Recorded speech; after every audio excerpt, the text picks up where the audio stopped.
everyone, and welcome to our Camcycle October monthly meeting.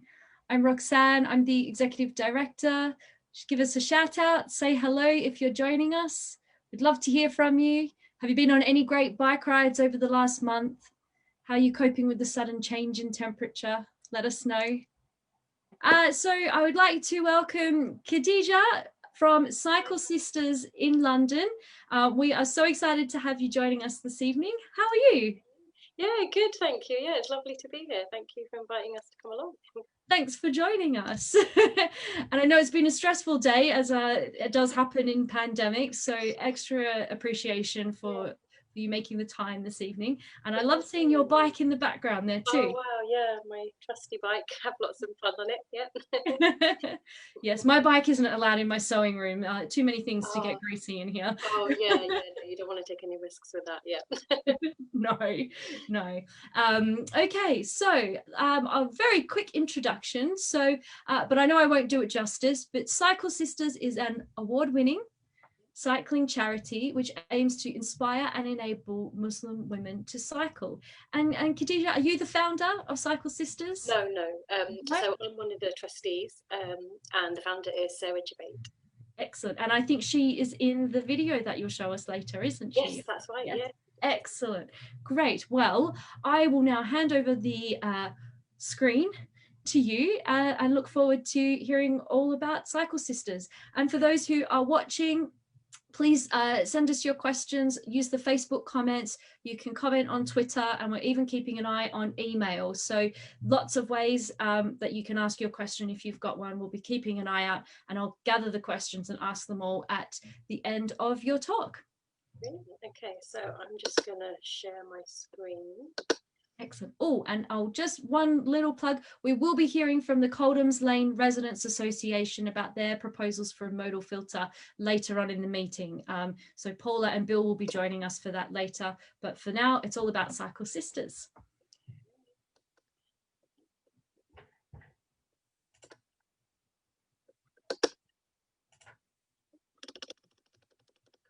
Sneaky peek of some of the slides to come there. Okay, so I say thank you for having us along in your monthly meeting. It's a real pleasure to be here, and I'm going to be telling you a little bit more about Cycle Sisters. So I'm going to start off by telling you about the Cycle Sisters story, the journey we've kind of come to get to where we are today, a little bit about where we want to get to in the future as well, and then talk a little bit about our model. So what is it that we do to promote diversity in cycling, and what is it that makes that model successful? And then I'm going to get to the crux of the issue, which I think is why you guys have invited us along, which is to think about how other cycling groups can look at how they can get different communities involved. What kind of things might they want to change or maybe develop to really improve their practices in that area. So to tell you about Cycle Sisters, I thought it would be best to go straight to not the horse's mouth, the rider's mouth. So I have a couple of quotes here for you. So we have Selma, who's one of our riders, who said that Cycle Sisters is getting exercise, getting fresh air, socialising, and getting to know my local area better, all rolled into a regular weekly session. And I think that just really sums up that what we're doing is offering our riders benefits in so many areas in their lives. It's not just about getting on a bike. Then another of our riders said, if it wasn't for Cycle Sisters, I would never have tried cycling. The like-for-wearing typical cyclist was just so far removed from me. Cycle Sisters has completely changed my attitude to cycling.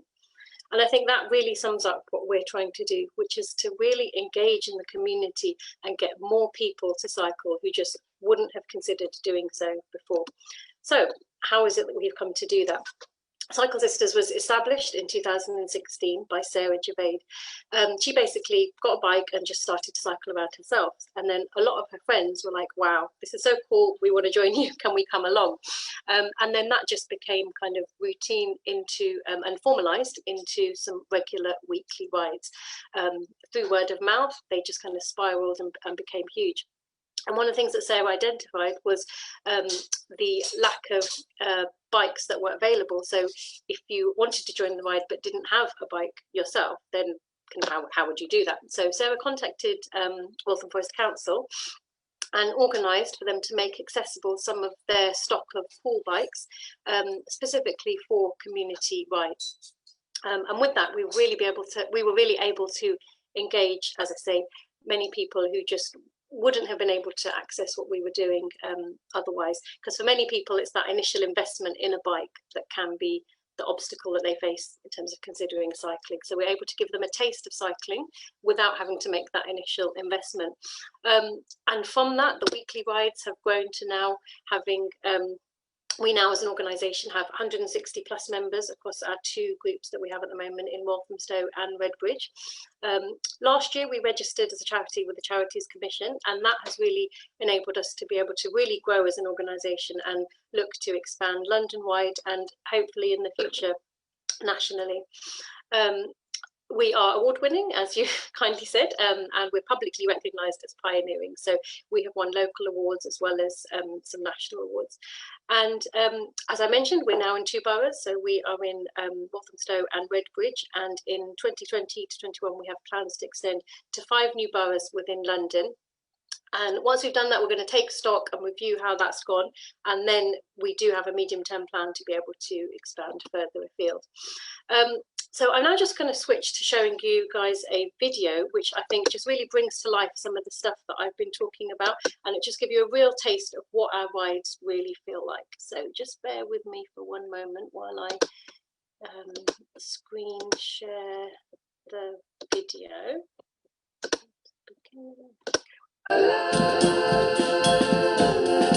Our aim is to really try to make cycling as inclusive as possible, because we really want everyone to think that cycling is something that is for them and to see themselves as cyclists. We really feel like everyone should have the opportunity to give it a go.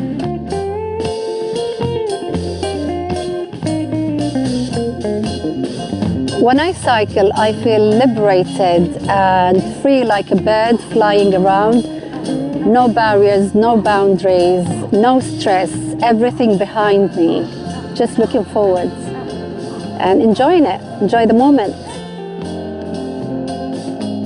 So I came back to cycling after childhood about 4 years ago. I hadn't cycled for about 15 years, and I remember thinking at the time it would have been amazing if there had been a group and some people who could have supported me. And so I decided with a couple of friends to set up Cycle Sisters to be that supportive, accessible group, just to really support Muslim women to be able to get going on their journeys with cycling. I started cycling around 3-4 years ago. Myself, I was not confident at all to go on my own on the road. I started to build my confidence on the road. Then I bought a new bike because then I felt like I can do more, you know, and then I can help the community as well. So then I did my ride leader training. When I joined Cycle Sisters, the ride leaders inspired me through their encouragement to others, and they put me back into cycling, which I really love and enjoy, and I would like to do the same with others. Because somebody helped me as a volunteer to progress me from kind of a scratch to where I can be a confident bike rider. So I should be helping other people as a volunteer, you know, just doing something for the community, for Muslim women. And I feel good this way because it's just like, yeah, for a good, it's good for my health, and of course it's good to do for other people, like good for their health as well. The plan is to reach out to different boroughs around London, different parts of the UK as well, and to try to find some cyclists who can volunteer, get involved with us, get them trained up as ride leaders, and be able to start new Cycle Sisters groups all around the country. I got all my family now, my husband, my 5 children, all on the bikes, and I've got my own group. My family are 5 with my husband. We're all a bunch of cyclists now, and I'm the ride leader there, always.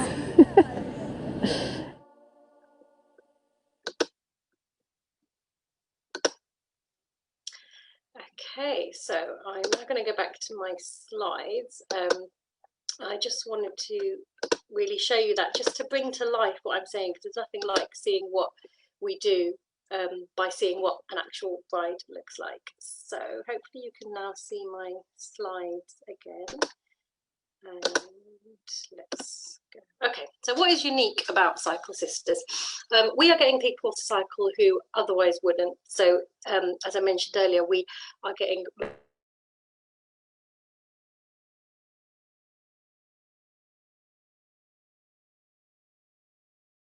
many people, and by doing that outreach and really by word of mouth, we're getting a lot of people involved who are accessing this as an activity for the very first time. Our rides are tailored around the needs of Muslim women, which means, for example, that the ride times are organised around prayer times. We have suitable cafe breaks. We can offer a lot of advice around how to cycle in Islamic dress if anybody needs that.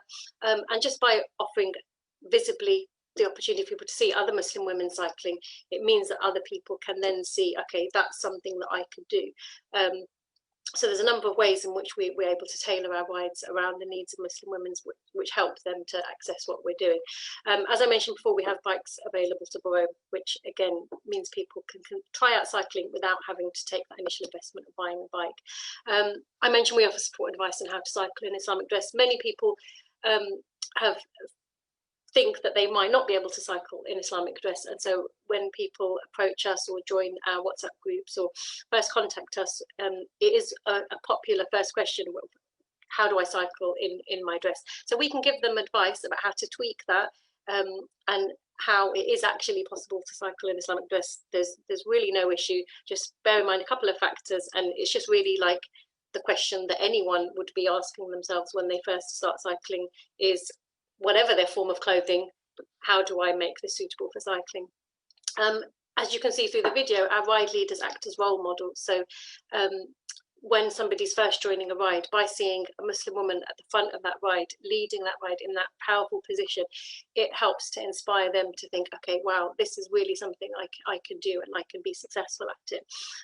We have a really supportive and active WhatsApp group, and that is a means. Initially it was a means for just kind of promoting the rides and being kind of a way for people to book onto rides, but it's really evolved into a mechanism by which people can get some support from others. So people will post a message on there: how do I lock my bike up, or I cycled to this place and this incident happened, and then they can maybe get some advice from others to say, okay, we'll still get back on your bike, when they might have perhaps, you know, abandoned cycling at that point. Or somebody might say, what kind of bike should I buy? So we offer a lot of support on that WhatsApp group, and then allowing people to kind of complete that journey to make cycling a part of their life. So it's not just about the leisure rides that we offer, but we're really trying to support people to take that extra step into independent cycling. So moving on now, that's what we do. What kind of advice or what have we learned that can help you guys think about how to make your rides more accessible to other people?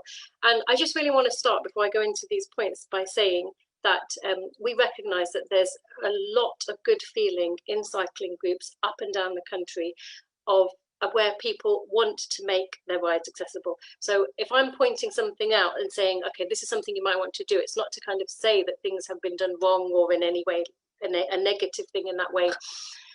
It's just to say this is how you guys can improve, and we know that you really, a lot of cycling groups want to know how to make those changes and how to make those developments.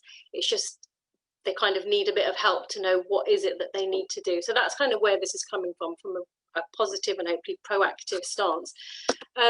So 5 things that cycling clubs could do. One is to look at your imagery and language. So really trying to use positive imagery and language that shows people that you can join your rides whether they have different types of clothing. So showing with the imagery in flyers or on your website or on any promotional material that you produce, having pictures of people on different types of bikes, people from different communities, people in different types of clothing. What that does is that shows people that they are welcome in these groups, no matter what background that they come from, and no matter what equipment that they have, that this is a welcoming space that welcomes everybody. And then using clear language, so avoiding jargon, not talking about you know, clip-in pedals or what kind of stem you have, or what is the latest kind of I don't know, bibs that you've bought recently. Just really trying to avoid that technical jargon and just making it clear language that anybody who's new to the world of cycling could really access and understand. And then this, I guess, is relevant to what you're doing today. So in the later part of your monthly meeting. So the second kind of key message I wanted to get across is saying, as well as lobbying councils for infrastructure changes, which are very important in terms of improving things for cyclists, Also look at how else you can lobby councils and what else they can do to improve the provision of cycling for all people. And the two particular areas I wanted to highlight was cycle training and provision of accessible group rides. So cycle training is about teaching people to ride a bike as a beginner and teaching people those on-road cycling skills where they may not have the confidence to have gone out on the road before, but they just need that one-to-one support, how to deal with particular junctions, how to deal with complex road situations. The more cycle training that there is out there, the more successful getting other people to cycle will be. And accessible group rides, the council can support community groups and provide more entry-level group rides themselves. So really look at how you're lobbying the council and just making sure that that's multi-dimensional. Thirdly, I wanted to pick up on the types of rides that cycling clubs offer. Very often they are very long rides, perhaps taking up all day, which may not be accessible to, for example, young parents or families, or a very long distance, which may not be appropriate for somebody who is new to cycling. Somebody's not going to join and start cycling and go to 50 kilometres for their first ride. So looking at offering some beginner and more accessible rides, as well as your regular challenge rides. In terms of the structure of the rides, looking at where you might want to stop in those rides for your rest break, and looking at offering options with a non-alcoholic option. So we always try to stop, have our cafes, we call it a cafe stop because that's exactly what it is, it's a stop at a cafe. But what I would say to other cycling groups, look at your rest break and see, we're not saying don't ever stop in a pub. I mean, you want to make sure it's accessible to everyone and do what everyone wants to do, but just sometimes having your stop in a cafe rather than in a pub garden, so that it's something that where other communities might feel more welcome and more able to join the ride. And then the final point I wanted to touch upon was about actively engaging in outreach to your local community groups, asking them what is it that they actually need. What is it that would make a difference to them to enable them to join your community rides, and tell them what it is that you do. So they may not know that your rides exist, and especially if you're trying to offer more accessible rides and make your rides a very welcoming space, then informing them and letting them know that this is something that is available to them and that they can join. So those are my five things that I think that cycling clubs can do to make themselves more accessible to different communities. And I just wanted to stop there now and just see if you guys had any questions.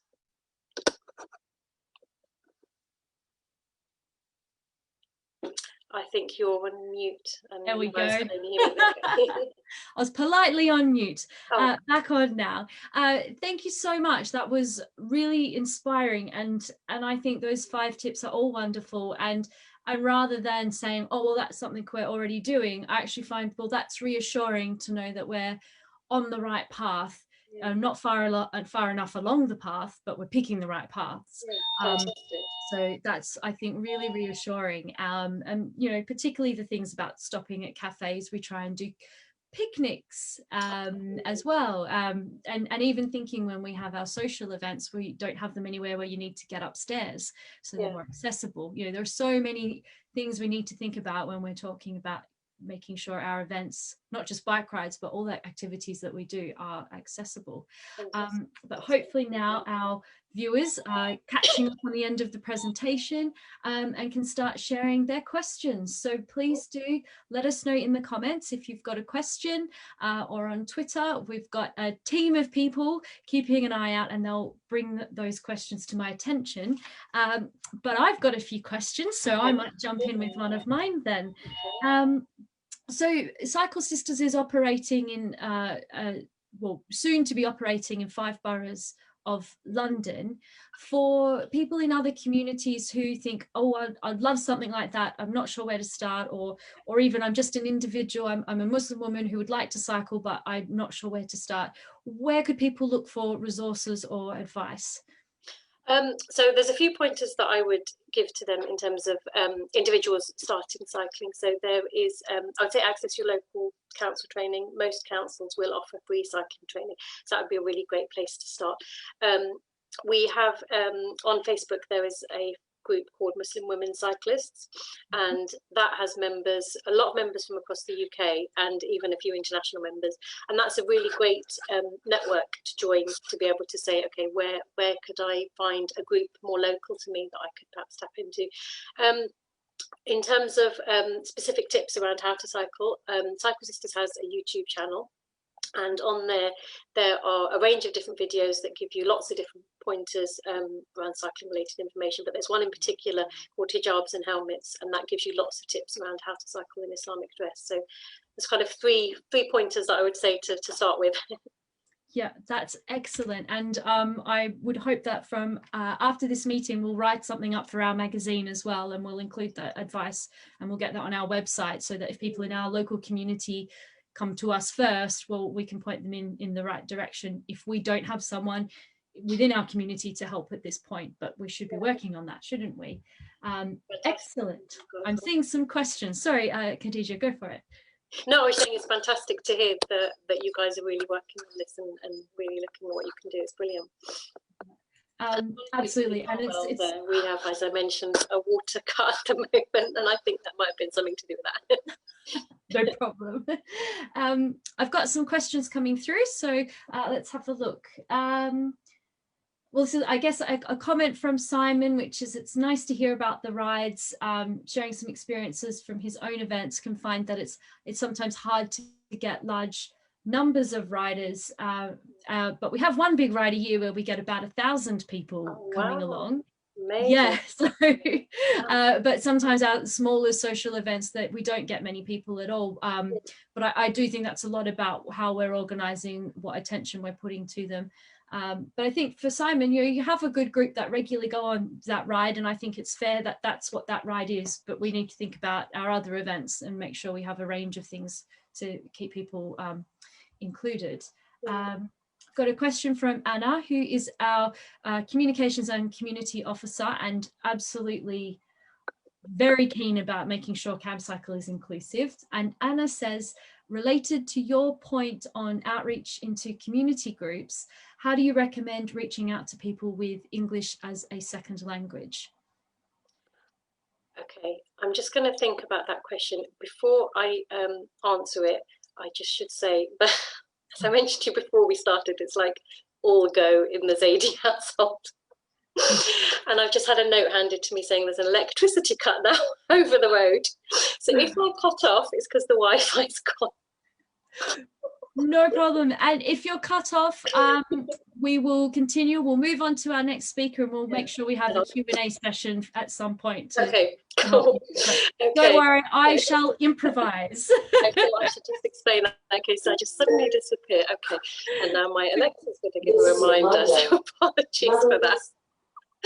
This is the way of Zoom calls in 2020, right? Okay. Isn't it? We're just happy you're here, okay? We'll take what we can. Fantastic. Okay, so the question was how to engage riders who speak English as a second language. Yes, or even reaching out into communities where people might not be cycling yet, and even just to start sharing with them that what the possibilities are.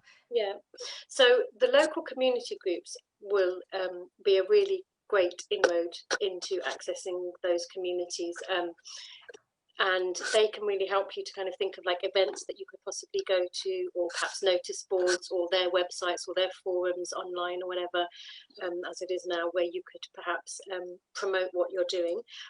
You could speak to them whether any of your literature needs to be translated, and perhaps they could advise you and provide you with some support on that. In terms of being able to engage people who might not access cycling in that way, another really important thing that groups can do is really look at trying to identify people who could be like a role model within that community, maybe training them up if they can to be a ride leader, or training them up to be kind of like a spokesperson for the cycling group, and then they can really kind of advocate for the cycling club to those communities and say, look, this is what is available to you, and be like a visual representation to say, look, I'm going to these rides, I really enjoy them, you will too, kind of thing. And that's really the model that we have really tried to adopt with Cycle Sisters, so we kind of say it definitely works. Yeah, Absolutely, yeah. And I think that I mentioned our 1,000-person ride, and Simon, who mentioned before, was the founder of that ride, and it started with just 30 or 40 people. Wow. To growing to 1,000. And I think it's because people see families and people like them on the ride and go, oh, I can do that too, and it's become a tradition and an institution. But it doesn't happen overnight. You have to show people that, hey, this is something that you can relate to and that you might like to do. Yeah, definitely. Yeah. And it, often, like you say, these things will start as small, but as people hear about them, they're like, wow, I want some of that. Yeah. Oh, I saw a picture in the paper and I didn't realize, but now I do, because I've seen someone that looks like me. Yeah, exactly. Yeah. And even just like, oh, I saw you riding your bike around, like you were going to Tesco doing your shopping. Wow, I didn't know that's possible. You know. What do you mean you can cycle around town in a ball dress? Well, it's something I happen to do. Absolutely. I've got another question. So this is from one of our trustees, Martin.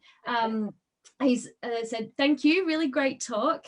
Have you found that participants have found other improvements, like more confidence or greater involvement in their community? And I imagine perhaps even particularly something important now is feeling less lonely because you've found your group, your people. Yeah, so we actually do an annual rider survey, and I wish I was really good at remembering stats. I think it's something like 63%, but it might be 83% of our riders have said that joining our rides has improved their well-being. But I mean, safe to say, it's like a big majority. So yeah, we really do find that our riders find that the groups improve their well-being, their psychological health, their physical health. Some of our riders say it enables them to access green spaces in the local area that they didn't even know existed, or that perhaps they knew existed, but they didn't know how they connected up, because often these connections can only be made by bike. They can't be made by car.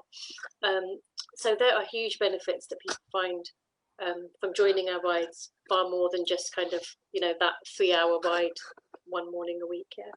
Yeah, so you've got the physical fitness, you've got the mental health, you've got forming connections in the community, literally getting to know the physical world of your community, green spaces. Fantastic.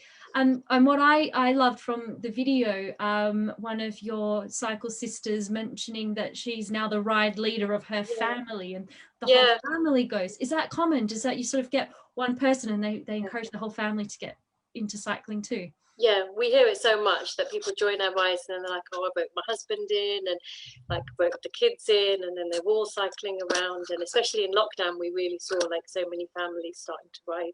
I mean, there was a cycling boom, wasn't there? But it was really lucky. Like, I mean, it was really lovely to hear cycle sisters on the WhatsApp group saying like, yeah, now my whole family's cycling because I inspired them to. So yeah, it's brilliant. Oops, sorry, we've got one of our next speakers coming in a little bit early. I'll just... No worries. Not quite there yet. Excellent. Another question I've had come through is, do you get any pushback from within the Muslim community? For example, perceptions from people who may think that women shouldn't be cycling? Not that often. It's very rare to get that. I think that it's far more common for us to find people who just never thought it was possible, and we've shown to them that it is possible. And you know, it's not to say that that view isn't there, but I mean, really, like any community will have a sector of it that is going to be negative towards cycling or negative towards women in that community, whatever that community is, doing things and empowering themselves. And that's just something that every community experiences. So the Muslim community is not unique in having that. So when I say we don't get it that much, I'm not going to say misogyny doesn't exist, it exists everywhere. But you know, it's not a huge response that we get. We get far more people say to us, wow, I just didn't know that it was actually possible to do that. And one thing that we've actually tried to do just to really communicate that and get that message across, Sarah Javeid leads another project which is linked to 2 mosques, and she has done talks in the mosques, got the imams engaged, so they've delivered talks on cycling. They promote cycling. There were group rides, family rides that we were able to do before lockdown, where we'd get like 60+ people linked to them, the specific members and users of the mosques, to really try and engage them in cycling. So it's more something that people just hadn't considered, and we try to kind of give them that option and open that door to them. Yeah, absolutely. So I'm intrigued about Waltham Forest, because there's been so many changes there in the road environment to make it better for cycling and walking over the last few years. Do you think that's sort of connecting in with your project, and also encouraging more people to cycle? So they might see, world around me is changing, I'm seeing more people cycling, but now I just need a bit more support to get going. Do you think the infrastructure is helping? It definitely helps. It definitely helps, and I'm really glad you raised that, actually, because I didn't want to say infrastructure is not important in the point that I was raising earlier on. It is important. I mean, just take my own example. I moved to Waltham Forest in 2017, and before that I was a fair weather cyclist, loved cycling, cycled as a family, but was always in the summer, and didn't cycle to commute. It was all leisure cycling. Came to Waltham Forest, saw the changes that they made. It was the start of the Mini Holland. And I was like, wow, okay, yeah, this is going to make cycling so much easier. I can cycle to get about. And then saw the Cycle Sisters doing their group rides year round. I was like, right, I've got to learn to cycle in all weathers. So yeah, the changes that Waltham Forest have made have really made people consider making cycling much more part of their lives, definitely. But yeah, just to balance it with, as I was saying earlier, it's not the only thing that's needed. You do still need cycle training, because you might still, you know, there's not going to be a cycle path everywhere. So you need to know how to deal with the normal junction on a road. You need to know how to negotiate amongst traffic and other road users. Absolutely. And I would say, even for people who have been cycling for some time, I found cycle training really reassuring. And I certainly had a few things that it improved for me, but just having that reassurance that I do know what I'm doing, I am entitled to this space, it's helpful for anyone at any stage. But if you're perhaps feel like you're not a natural cyclist because you don't see people like you around, I think it's extra helpful to have that reassurance, isn't it? And that confidence. Yeah. So I guess leading on from that is, do you think that you know, with your Cycle Sisters and this extra confidence in this community, are you creating any cycling campaigners who go, well, hang on, now that I'm on my bike, I can see where it needs to be better, and do you think that's sparking a desire to see more change in the community? That's an interesting one, because I mean, the Mini Holland has been really controversial, and a lot of our riders are also drivers, so we do kind of see it from both sides. But what we have tried to do is really engage with the local LCC branch, and try and get our members to attend their meetings, so we can kind of find out more about what's happening in terms of kind of cycling campaigning, and try to get more involved in it. And it's kind of a two-way thing, where we're kind of learning more about cycling campaigning, but also educating them a bit more about what we do, and how to kind of better meet the needs of different communities. So we are kind of making inroads in the cycling campaigning world, but it's not kind of been a key feature of what we do. And honestly, just by cycling, I think you're a campaigner. By taking your space, by showing the world, hey, I'm here, I'm on my bike, you're already doing, I think, the biggest piece of cycling campaigning anyway. I think people cycling. Yeah, and I think that's really our main goal, is to inspire and support Muslim women to cycle. And so that's kind of really where we kind of focus our efforts on, that kind of grassroots stuff. Yeah, absolutely. Right.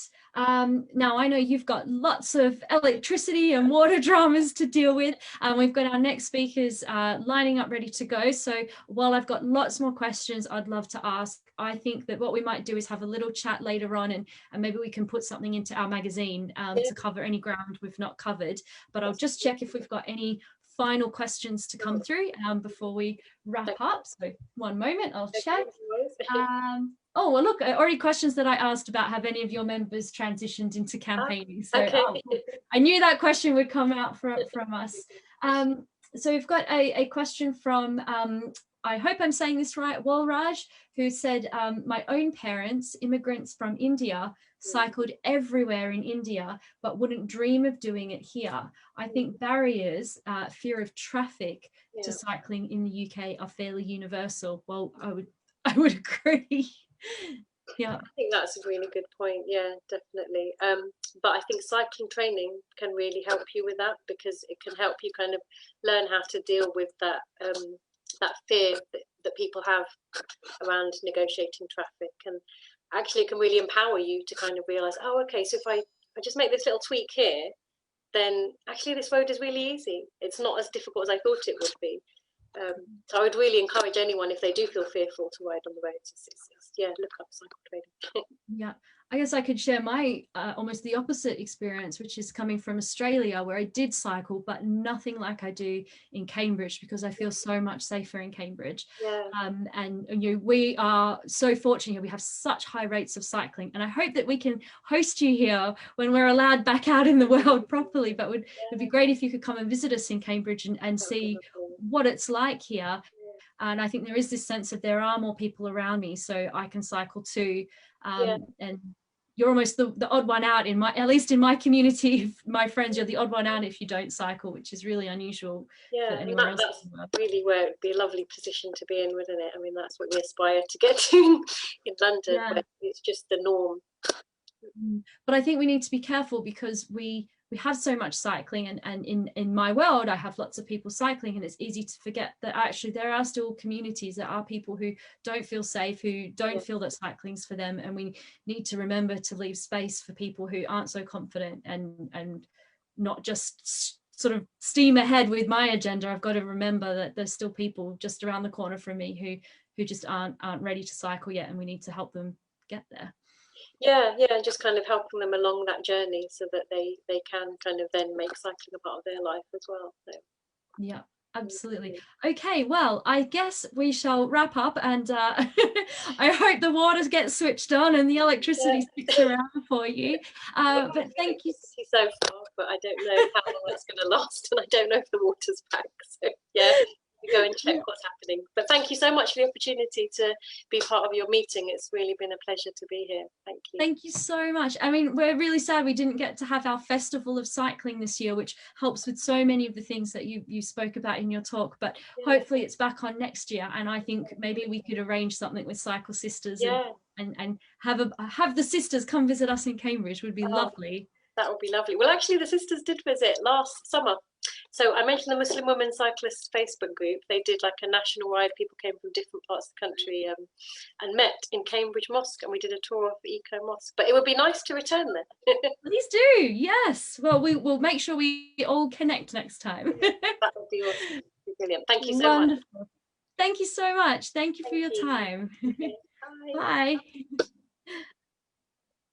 Okay, so for those following at home, we're just having a quick transition now with our next speakers about to join us, and we'll be talking about the Coldhams Lane Residents Association's proposals for a modal filter on Coldhams Lane. So if you've got any questions about that or thoughts, you can start sharing them now, and so I can make sure we get those covered off during the talk.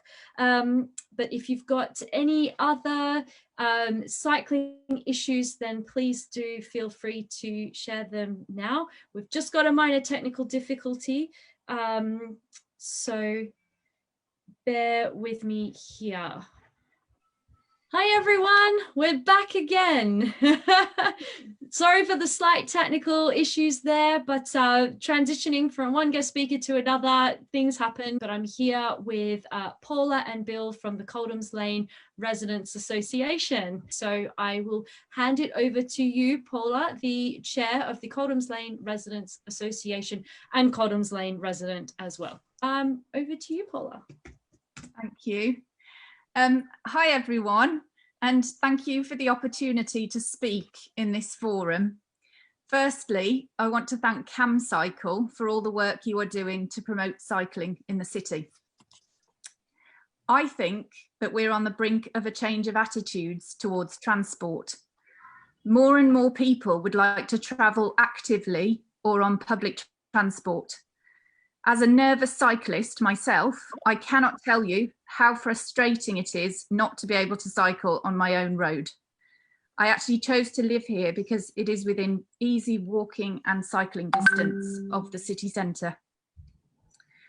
The residents of Coldhams Lane are calling for measures to encourage cycling and walking on their road through a reduction in motorised traffic, as are residents in other parts of the city.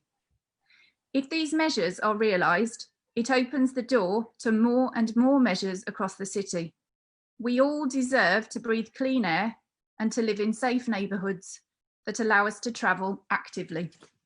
I'm now going to show you a video to demonstrate the problems on Coldhams Lane.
Okay. So the Coldhams Lane Residents Association represents people living on the lane and neighbouring streets between the Beehive Centre and Sainsbury's Roundabout. In August, we conducted a survey about traffic on Coldhams Lane, which reached 139 local respondents with 128 substantive replies. I'll be referencing this data throughout. Alongside this, I've got 2 petitions and 2 positive solutions to offer today. So the problem, many of you will know that our lane is a residential road next to a beautiful common with a children's playground, a primary school, 2 allotments, a sports field, a nursing home, and soon the Chisholm Trail. Many families with young children live here. It could and should be an active, healthy, green community. But the lane has utterly unmanageable levels of motor traffic. This is destroying the community and with it, most opportunities for active travel. It's commonly used as a shortcut between points on the ring road, mainly due to the retail park, which the Greater Cambridge Partnership is actually considering moving. And so it's between the retail park and Sainsbury's. It's forced to carry 17,000 motor vehicles per day around that, resulting in daily jams that often stretch for hundreds of metres and last hours. And the resulting pollution aggravates COVID-19 transmission, and disincentivises any active travel. 68% of respondents reported concern about air quality. The situation is set to worsen due to the closure of Mill Road Bridge and the planned addition of 1,200 to 12,000 new homes on the Marshalls development. On the other side of the coin, the road suffers speeding at quiet times, which equals a daily danger to life. 2 girls were knocked off their bikes and suffered serious injuries the week before last by someone who ended up on the wrong side of the road in the middle of the day and actually dragged I think they definitely dragged one of the cyclists along. The week before that, a woman almost rammed the children's play area before felling some traffic lights. A driver knocked over a street lamp a few months ago. A 25-year-old died speeding on Coldhams Lane in 2009. 409 serious accidents are on police records since 2010. A speeding survey organised by Councillor Kavanagh showed that 14,000 vehicles speed on Coldhams Lane every week, and the highest speed recorded was 73 miles an hour. So what are the consequences? The road is often uncrossable for pedestrians, particularly the elderly and those with children.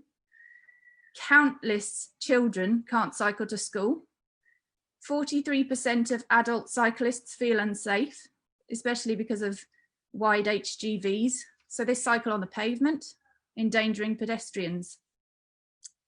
1 in 3 pedestrians feel they cannot socially distance effectively on Coldhams Lane. Some of the pavement's channels are between 1 to 1.8 metres only. So what are the solutions? The major headline from our survey was that 89% of residents are asking for a reduction in traffic, and 62% of residents approve specifically of stopping through traffic. And we also have a petition with over 200 signatures supporting a modal filter. The second thing is that residents of Coldhams Lane would also like more buses, and we have a bus petition with 142 local signatures. In due course, once COVID-19 is tamed, this would guarantee access to shops, especially for the disabled and elderly, some of whom can't drive, while safeguarding business interests. We're also in touch with the big supermarkets about co-funding an electric shuttle that loops around them all, and M&S is potentially very favourable.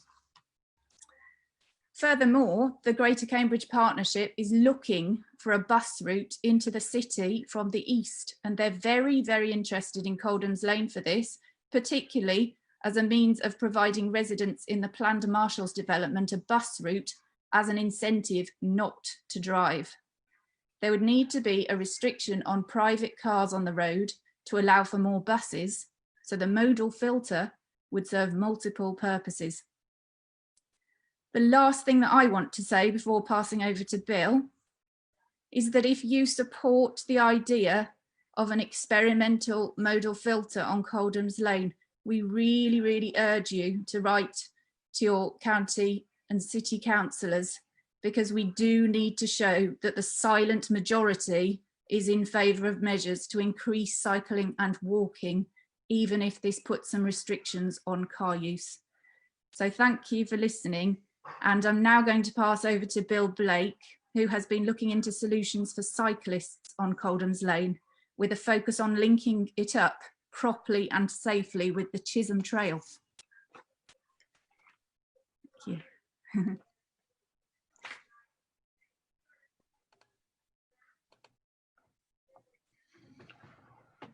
Okay, so the situation that Paula described has got a number of different solutions that are possible.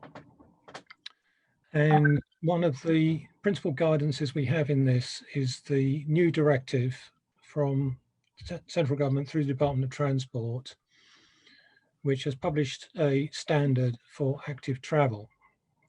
And I'll come back to this in the following slides. But at present, the provision for cycling on Coldhams Lane is well below standard, and I'll explain why. We also have the newly announced, as of the 2nd of this month, the Greater Cambridge Partnership Eastern Area Access options, which do not include any options for improving active travel on Coldhams Lane. An allocation of £75,000 has been made for traffic reduction measures under tranche 2 of the COVID-19 active travel measures, and a decision on how that should be spent on a modal filter or other measures is currently with officers, and they are obliged to spend the money before April next year or lose it. At the moment, there are no other proposals for improving active travel on Coldhams Lane.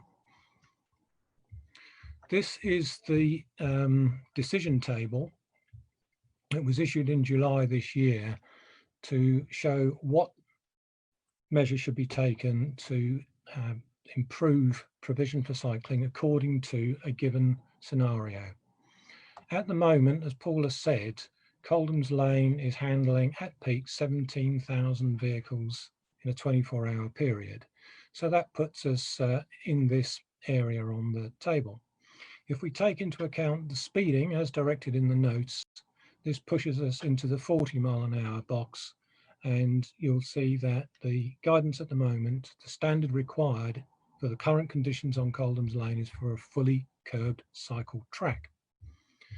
Now, if traffic reduction measures are put in place, either by reducing the speed or reducing the volume, then other less expensive and less drastic and less quicker to implement options are available, and it would move the requirement out of the protected space for cycling to a cycle lane mandatory or advisory or a light segregation model.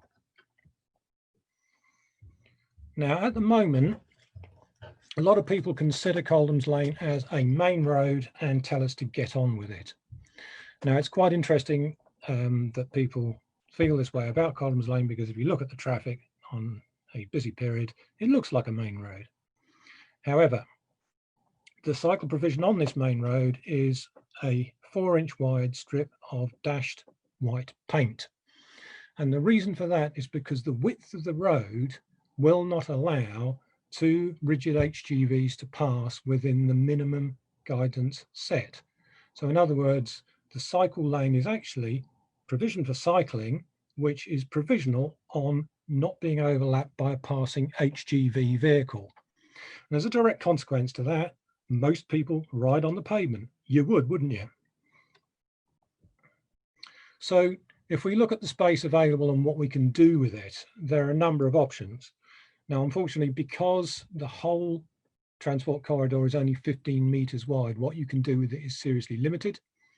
The first thing you could consider would be removing the white paint and moving the curb up to the edge of where the white paint is now. Now, this reduces the roadway width, which can no longer allow 2 HGVs to pass. So this and all the other options that we've looked at require an HGV ban on this section of road. This particular option mimics the current situation where people ride on the pavement in both directions, and they're riding next to allocated car parking space. Now, there is a risk, of course, if you're cycling along this nice orange strip of tarmac, that someone parks a car and opens the door on you. You could move the orange strip over here, but you'd have a similar situation of people wandering out their front doors. So there are problems with it. In some respects, this is the cheapest solution. It would allow realignment of junctions so that cyclists could have priority over junctions, and it would allow the current operation to continue. Thinking a bit further, you could retain the same width of roadway, in other words, the requirement for 2 cars to pass, but not HGVs, but move the centre line across to allow you a 2-way track on one side. That's a nice idea, and in fact, you can have enough space to have a buffer zone so that people parking cars have got 2.9 meters clearance from a rather nice, how wide do we have it? 3 meter wide cycleway in both directions, and a footway as well. The corollary of this, of course, is people will probably still continue to want to cycle on the other side of the road in the opposite direction. A third option is to use the space but in a different way. You can widen the space by getting rid of the buffer, and you can ameliorate the risk of parked car door opening by having a shared foot and cycleway in the manner that we have going through Hawkston Village. And it's possible that the volume of cycle and pedestrian traffic is enough to make this work. So in other words, if you see someone parking a car, you can swing out the way, and that would be deemed to be safe. A fourth option is to build a cycle superhighway down Coldhams Lane alongside a pedestrian superhighway and scrub the parking. We feel that this probably wouldn't be accepted by many of the residents there who use the street parking. And that's pretty much all you can do with the width of the corridor that we have. Looking ahead, we're expecting the Chisholm Trail to collide with Coldhams Lane with a colossal collision sometime in the next 2 or 3 years. And the proposal, and there are 2 proposals that I'm aware of, splits the Chisholm Trail into 2. I think the idea is to have northbound and southbound traffic separated, and a new crossing to be created, and then an 8-metre wide strip of Coldhams Common to be tarmacked. Personally, I think that's rather sad. I think the less tarmac we have on the common, the better.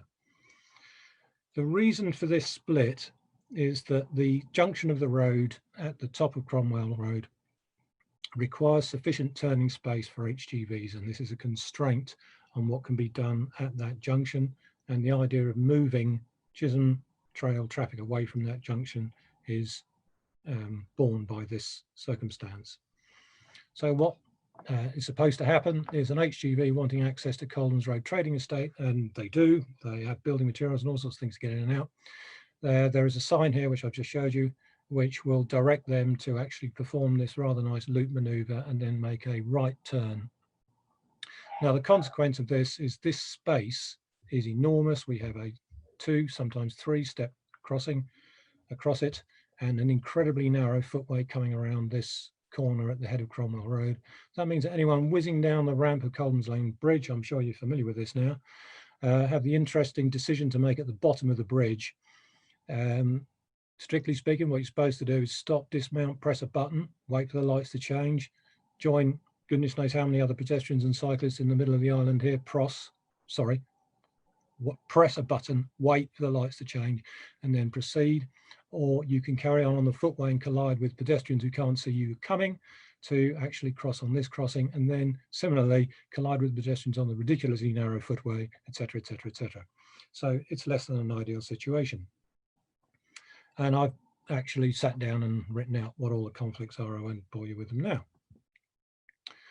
On top of all this, we have this extraordinary sign, which I thought for a while was a mandatory instruction for cyclists. Apparently it isn't. It's a recommended instruction. That's actually different. For cyclists to proceed from Coldhams Lane to the bridge by this manoeuvre across the flow of traffic turning left. Bam, bong. This is not safe, and this is how this junction is currently supposed to work. That happened to me, by the way, which is why I feel strongly about it. Looking again at the Chisholm Trail intersection, we can see that we have this 2-way split. In this particular proposal, there is actually a crossing at the head of Cromwell Road and one at the bottom of Brampton Road.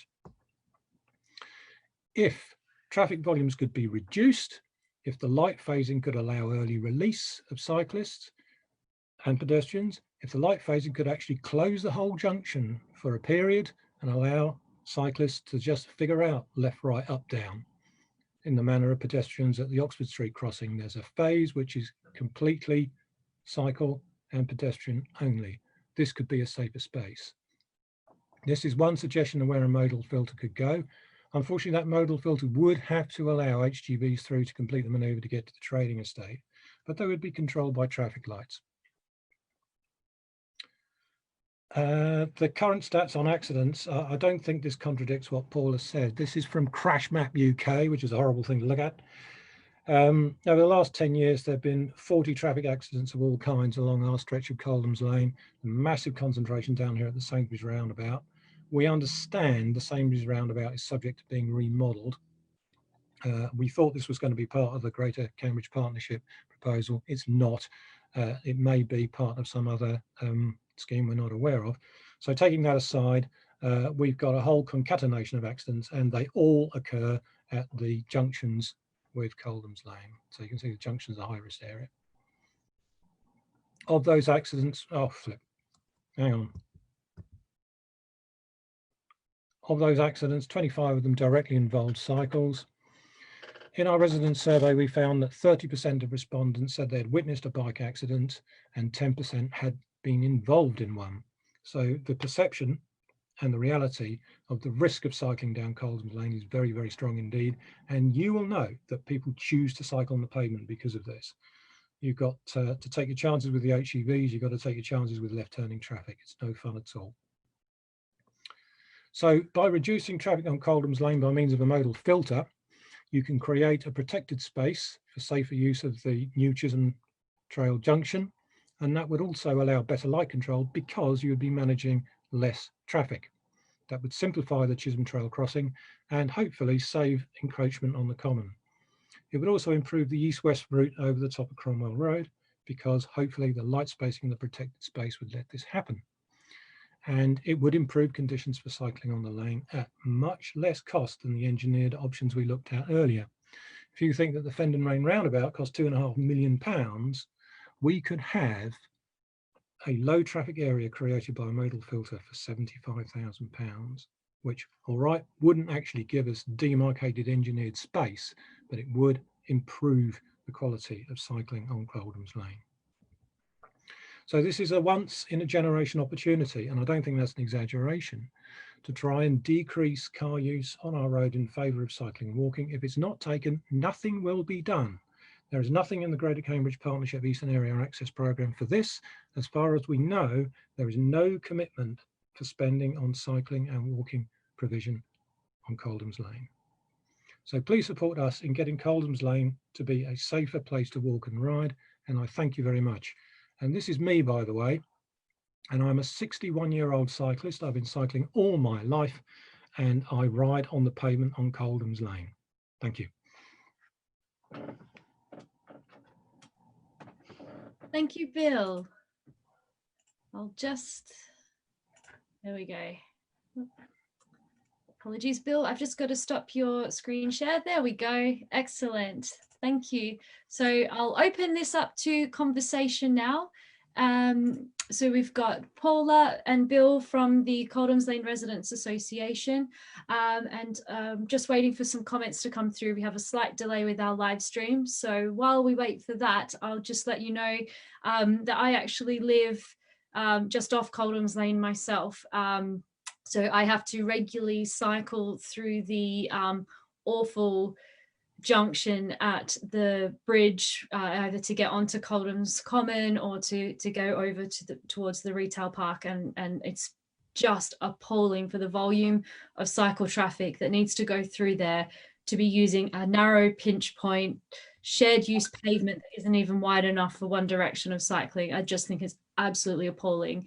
And I also regularly run around Coldhams Common, and just trying to cross Coldhams Lane is terrible. And with social distancing at the moment, I'm ending up having to walk on the road or in the cycle lane, and I find I'm walking in the cycle lane while the cyclist is on the pavement, and yes, that's frustrating, but I know how dangerous it can be for them. So absolutely, the status quo, the situation there right now is just awful, and I experience it every day. So that's my perspective.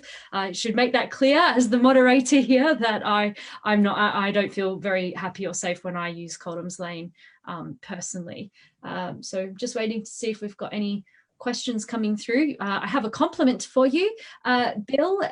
Gabe has said that he is loving your use of LTN 1/20. So that's the government's new local transport note 1/20, the cycle infrastructure design guidance. So that is the standard the government now expects from our infrastructure.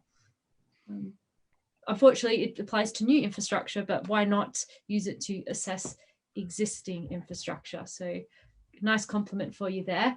I've got a comment from someone else who lives near Coldhams Lane on Thursday Street, saying that they agree that Coldhams Lane is awful, and they do what they can to avoid it, and they also use the footway when cycling. And again, this is someone who I know is a very confident, capable cyclist who doesn't feel safe with the cycling provision there.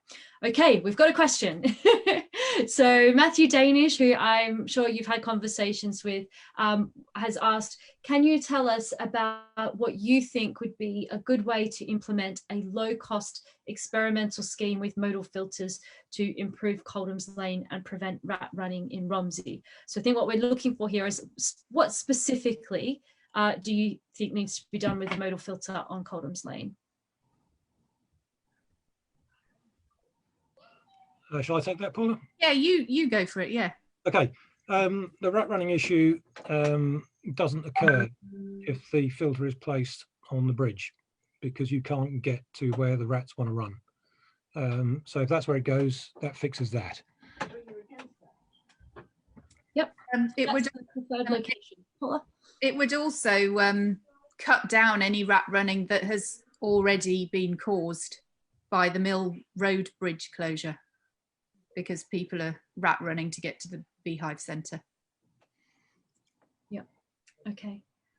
Excellent. So the current preferred proposal for Coldhams Lane Residents Association is for the filter to be on the bridge there. I think we're waiting to see what the officers do with their traffic modelling. They're going to be doing all kinds of computer stuff to see where the traffic will actually go. The idea of a modal filter between Brampton Road and Ross Street was just one idea very early on, and some people have thought that that's where it was going to go, but it's up in the air. Mm-hmm. Yeah. So broadly, you know, waiting to see from the engineers, and I think that's right. You know, as residents, you're not necessarily the experts at this. You know what you want your street to be like. That's the vision, but you're waiting for the engineers, the council, to suggest where that might work. But it appears at this point, the bridge itself is probably the most likely or the preferred option without that modelling yet. Well, yeah, I mean, we'll just wait and see what they say. But what we have had is people, county councillors, say that they agree with all of our points and that something does need to be done, and they're just waiting to see what the officers say.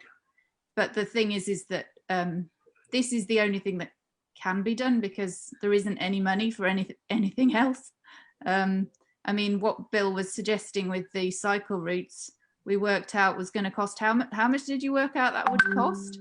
Well, we put a finger in the air and we multiplied Fendon Road by 800 metres, and we came up with millions. And the millions just aren't there. So if you think what you can do with £75,000 under COVID tranche 2 spending, the biggest bang, the biggest impact, if you like, is a modal filter. Now, there are other things you can do. You can discourage speeding. You can give us a 20-mile-an-hour speed limit. That'd be good. And an HGV ban is long overdue. And I think an HGV ban would be very beneficial, and it would begin the realisation of this stretch of Coldhams Road as not being a main road and a residential road. But I mean, the county councillor, Noel Kavanagh, did try to get speed cushions, and we didn't get them. So I don't think the funding is there for those things. I think the only funding available is the COVID-19 funding at the moment. So it's a once in a generation chance, really, for us to do anything. Yeah. So if you agree with it, then please write to the county council and tell them and say why you feel strongly about it, because they need to hear from as many people as possible that this is a really good idea, and that they, you know, many people want it. So I guess to help people who are watching as well, in a way where there are two things here. There is what can be done with emergency funding as a temporary experimental scheme, and something like the cycle lanes that Bill showed earlier, that is not in scope whatsoever for emergency transport money that is available. what can be done are things like modal filters or smaller changes that can be done cheaply and quickly. But that doesn't necessarily rule out that a more expensive scheme can be done in the future, which might be more aligned with what Bill has shown, but that's just not in scope at the moment. So is your petition just calling for a temporary scheme, a trial scheme, or are you calling for a modal filter as a permanent solution? Just to make that really clear to people who are watching. Well, I mean, we'd like a permanent solution. A lot of the, I mean, the schemes that are being put out at the moment for COVID-19, people say that they're probably going to stay if, you know, they go well, because yes, they are experimental. I imagine that people will really like what this does. I mean, I think, you know, initially people might be concerned about not being able to drive their cars, but you know, Camcycle has talked a lot about traffic evaporation, and people will find other ways, and there'll just be so many huge benefits. And as Councillor Ian Manning said in the meeting, the most important point that he made, I thought, was that disabled people actually can benefit themselves from being able to go outside more. I mean, my dad is paraplegic, and he can't stand, you know, worrying about cars nearly crashing into him on a pavement. And can I pass over to Bill? I can see his hand going up. Yeah, just a quick point. You know, we can talk about this all night long because it is a problem very much in our face. The Greater Cambridge Partnership took 14 years to come up with the options which are currently proposed for our hub of the city, and that does include measures for active travel, and Coldhams Lane just isn't in it. So the idea that, you know, if we live in Cambridge, sooner or later someone will come along and give us a cycle track. Sorry, Coldhams Lane ain't going to get one within, who knows, another 14 years. I mean, they're talking about green lanes too now, but I may not live that long. So it really is a case of there's an opportunity here to get traffic reduction measures on Coldhams Lane, and we need them. Okay, I've got a few questions coming through, so let's have a look. So, and I think this is a really important one. So a lot of the issues described for Coldhams Lane are very similar or identical to those faced by people living next to or on Newmarket Road in Barnwell and Abbey. Even though Coldhams Lane is classed as a residential road, the reality is that Newmarket Road is a residential road too, with lots of families living along it, as well as a school and so on. What traffic mitigations do you propose for Newmarket Road as part of your scheme? Could a modal filter also be there? And I guess how, you know, we are talking about traffic displacement, so how do we decide where that traffic is displaced? Bill, you had your hand up there. Yeah, good news for people on Newmarket Road. You're going to get improved cycle provision. You're going to get a modal filter. It's all in the Greater Cambridge Partnership Eastern Area Access proposals. The options are open for consultation. Get out there and say you like them. Newmarket Road, because it is an A road, gets A road funding as well as Greater Cambridge Partnership funding. So yeah, sure. You know, we recognise that Newmarket Road has got traffic problems, but they are being addressed. Ours are not. And what do we think happens if we have a modal filter on Coldhams Lane and on Newmarket Road? I mean, sure. I mean, I'm sure many councils will say, well, no cars anywhere, but actually there are still going to be cars. They still need to get to places. They still need to get to the retail park and so on. So do we have an idea of can we have a modal filter for both roads? I don't see why not. The point is you're looking at the creation of low traffic areas, and we already have one in North Romsey. Unfortunately, it stops just outside Coldhams Lane. A low traffic area for the Whitehall Estate area, seems to be part of the thinking with the Greater Cambridge Partnership now. It's clearly an option that they've proposed. So the thinking is that traffic management along the lines of low traffic areas is the way to go. You're looking at traffic being more or less funneled down East Road and the top end of Newmarket Road. Long term, are we looking at a city without cars? Long term, are we looking at park and ride for everyone? I don't know. But we are where we are. And we need to also think about public transport for the future. I realise that people don't want to use that at the moment so much, but we do need to plan for the future, and we do desperately need more buses. I mean, it is just ridiculous that there are no buses, you know, after, is it 2 p.m. on Coldhams Lane, and they don't even start till, I think there's one very early in the morning, but there's nothing over rush hour. We need the public transport system to be completely sorted out across the city. Yeah. Okay, so bear with me because we've got a few things here, so I need to pick these out. Okay, so actually this is one of my questions as well. So you Coldhams Lane residents are perhaps asking for quite a big change. That's a lot of cars to come off. Are residents there willing to look at those car parking spaces? So Coldhams Lane currently has lanes of car parking on both sides, as well as many of those houses having driveways and parking for cars on their property. Have you considered the scope for reducing parking to give more space to pedestrians and cyclists? Because it is only a narrow road if you're keeping the car parking. Right there. Yeah. Just a couple of points there. I know some driveways are big enough to have cars parked on them, but some actually aren't. I imagine there would be resistance to removing the car parking, but that, I mean, that's well into the future, and there's no hint of any sort of funding to renovate the road. So it's just not. It's not something to look into at the moment because there's no funding. And I mean, we've been told that anything other than a modal filter would take at least 10 years. So, you know, my children they'll have gone to university by then. Yeah, so car parking is considered potentially part of a longer term plan, but when we're talking about that emergency, quick, temporary trial, car parking changes just aren't in scope for that.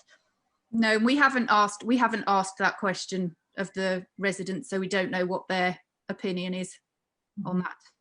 Yeah, okay. Yep, another question about the car parking. Okay. Okay, so we've got this one. An objection will be that it's a long way for some trips if Newmarket Road is the nearest radial. Has single lane shuttle working via the lights at the bridge being considered, which allows through trips but makes them very undesirable? So Tom, you might want to give us some clarity on that question there. But I guess it's saying some form of traffic calming by making it one way at the bridge so that only some cars can get through at a time. So basically congesting it up more, but still at least allowing those through trips for those who need them. What's your thoughts on that? Bill, were you going to answer that question? Yeah, I mean, there's road narrowing, there's chicanes, there's all sorts of ways of disrupting traffic flow. But ultimately, if you're looking at moving away from, the plastic barriers that can be thrown up very, very quickly, you're looking at expensive hardware investment. And it's pretty clear to us that that's not happening on Coldhams Lane anytime soon. So building out, you could build out and defend a cycle lane. These are all options, and they all work in other cities in the country. I mean, York is a good example, but unfortunately, there's not a sniff of it in the medium term. So if you look at bang for your buck, a modal filter may well be the most effective means of reducing traffic. I mean, I'd like a modal filter to actually be a flexible and carefully designed instrument rather than just the, you know, the axe that fell on Mill Road Bridge. That has actually put back the idea of a modal filter anywhere near us a long, long way. People believe it has destroyed Mill Road and the street is full of walking dead or something, I don't know, simply by stopping the cars. So, you know, this is disruptive and it's antagonistic. A modal filter can be applied very, very flexibly, as I said. We have an example in Oxford whereby local residents can get priority access. So if you have local residents, but you don't have through traffic, you've cut the traffic more than in half. So there are many ways of getting modal filters to work, and we're kind of hoping that working on the traffic modelling will get some ideas which effectively can be experimented with. Okay, so we've got many of the roads like Brampton Road, Thoday Street, Ross Street, Cedric and Catherine Streets are already rat runs. The existing filters along Fairfax Road need to be hardened so that Brampton Road to Thoday Street is closed permanently to motor traffic. I think that's more of a comment, but I guess, and what that really leads me to say is that I think that we need to be looking at all of this area as a whole. We need to be looking at Mill Road, Romsey, Coldhams Lane, and even the other, you know, further out, and actually looking at this whole system to design this properly and understanding the traffic flows and where are, you know, it might be that there needs to be a series of modal filters in certain locations to make this work rather than just one thing on Coldhams Lane. But I guess that's up to our engineers at the council to plan that out. Okay. I mean, I think, sorry to interrupt, I think we also need to really think about the Chisholm Trail and the fact that that's going to really massively reduce cars on the road. I know several people who are desperately waiting for that from all kinds of points of view. I mean, just so they can now, so they can cycle along the river again. I mean, people are driving down the Newmarket Road because they can't cycle down the river. So that's going to reduce traffic. If you then make Coldhams Lane into a brilliant cycle route to get onto the Chisholm Trail, think of the traffic reduction there. People are able to cycle for a lot, you know, a long way. I personally would love to be able to do that. So would I, every day. Oh, I can't wait. Yeah, I guess just another comment for you, but in Milton, they're dealing with the same issues that you're confronting, using similar arguments, and just that you're doing a great job with your campaigning, and wishing you all the success. Thank you. The support there. Gosh, oh, they're all flying in now, and it's moving around. So we've got another comment that supermarket home deliveries have a habit of blocking the residential roads completely on their deliveries. It's hard to know what the solution is. So I guess, but we are looking at just so many things that are changing right now with how we get deliveries, how we do our shopping. Is that going to affect the retail park entirely as well? We need to keep that in mind. Yeah.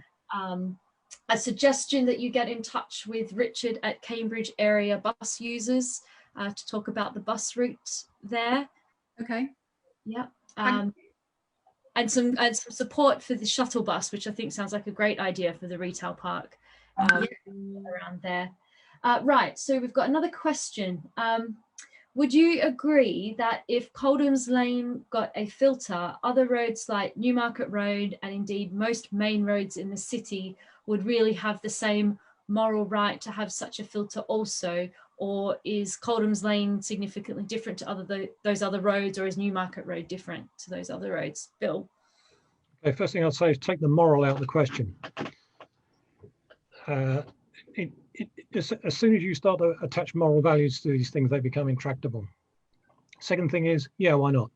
A modal filter can operate on a tidal basis. So it is a really sophisticated traffic management tool. So it could really change not only low traffic neighbourhood by low traffic neighbourhood, but actually the whole approach to traffic in the city. So as far as we know, no city in the UK has actually got there. Groningen in the Netherlands has, and they actually did this mechanically rather than electronically quite a long time ago. So yes, it can certainly happen, and it can have a really positive impact on how a city works. Mind you, I'm not an architect or a planner. Yes. And I guess that is what is our actual vision here, and what is our goal for the whole city. You can talk about your road, but you know that's a piece of a puzzle for the whole city. And we had the Citizens Assembly organised by the GCP, which said, be bold, you know, reduce traffic, and saying that we would support measures like this. So you know, maybe there is appetite to really go for it in Cambridge, but how quickly do we do that, and how harshly do we do that, Bill? Okay, well, unfortunately, the situation is that we have our precious allocation of £75,000. There are a couple of others in the city as well. I think Harby Road East have got a similar situation. We are being challenged in all manner of places as to this being a good thing to do. What we're looking for in talking to you tonight is for support. And that support has to come from you as individuals and collectively to the Highways and Transport Committee members. We know that there are objection letter writing campaigns underway, largely spiked by the Mill Road closure and the reaction to it. There's only so much a handful of residents on our street can do to actually get these things in the attention that they need. So this is really why we're here. We're looking for support, and we're looking for support both individually and collectively. And it has to be to the decision makers, and that decision making that will happen at the Highways and Transport Committee.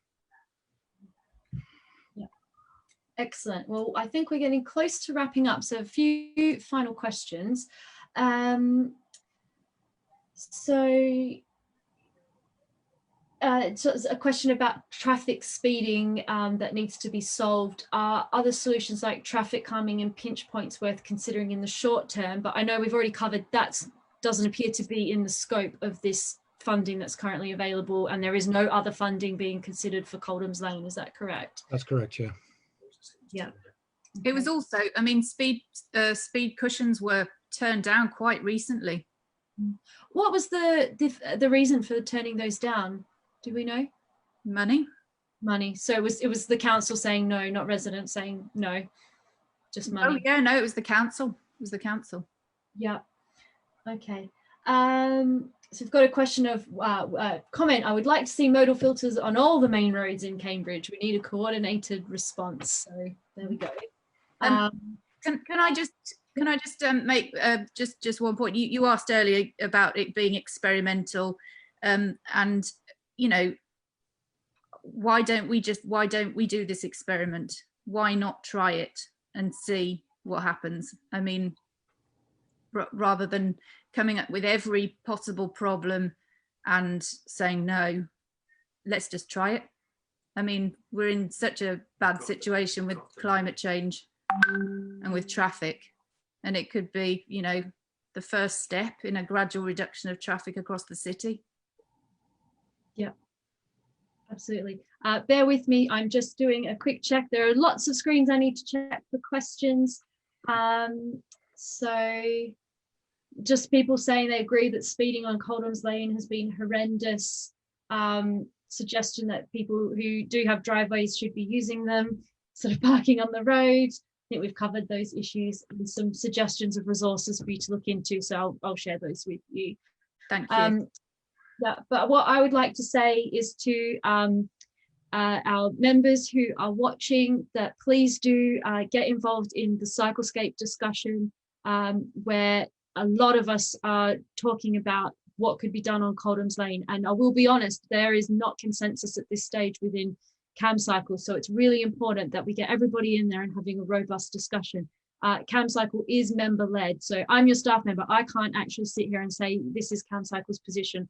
I need members to make that very clear. And ultimately, you know, it comes down to our trustees to make a call on what we do. So please get in there and make sure that you're making it very clear what you think so that Camcycle can form that position. But you know, we will be communicating what Coldhams Lane Residents Association is doing and advocating for in regardless. But for Camcycle to say, this is our clear position, we need to determine what that is. So this is one of those times where you really do need to get involved. If you can't get onto Cyclescape, then email Camcycle, contact@camcycle.org.uk. I've had another request for the email address for the Coldhams Lane Residents Association as well. So could you remind us of that, Bill? So do share your thoughts with the Coldhams Lane Residents Association as well. Oh dear, I haven't got it to hand. Oh, the email address is Coldhams Lane Romsey ra@gmail.com. That's Coldhams Lane Romsey ra@gmail.com. We'll put that into the comments as well. We'll make sure that's on our Cyclescape thread so that people can participate, as well as all the links that you've shared with us today. And I'm assuming we can share your presentation as well, so that people can go through your great diagrams, Bill. And I don't doubt for a minute that some new diagrams will be drawn up and shared with you to consider as well, because it wouldn't be Camcycle if that didn't happen. But yeah, so I just want to say, really important that you share your views so we can make a call and then we know what to do next. But thank you so much for coming along and speaking with us tonight. I truly wish we had an in-person meeting so we could really discuss it better, but I hope I've passed the thoughts on for you. No, we're very grateful to you for having us. Thank you. Thank you very much. My pleasure. So there we go, that email address, it's in the comments now already. I'm just doing a quick final, any other comments or thoughts about Coldhams Lane or any other issues, please share them now. And while we wait for that, I'm getting ahead of things, and I'll get in trouble probably for saying this, but we are 1 or 2 people away now from reaching 1,550 members for Camcycle. So just a little hint, if you're watching and you're not a member of Camcycle, come on, join us, become member 1,550. That means we've gone up by about 50 or more members just during the pandemic alone, which just shows how much cycling is on people's agenda, how much people are getting behind changing our community while we have the chance to make it safer, cleaner and healthier. So get on board. And I will do another quick thank you to all of our amazing Camcycle members who have been delivering, I believe, over 4,200 leaflets throughout Chesterton over the last week. Thank you so much. We've had an amazing response to those leaflets going out, and Romsey and the Mill Road area are about to get their leaflets over the weekend.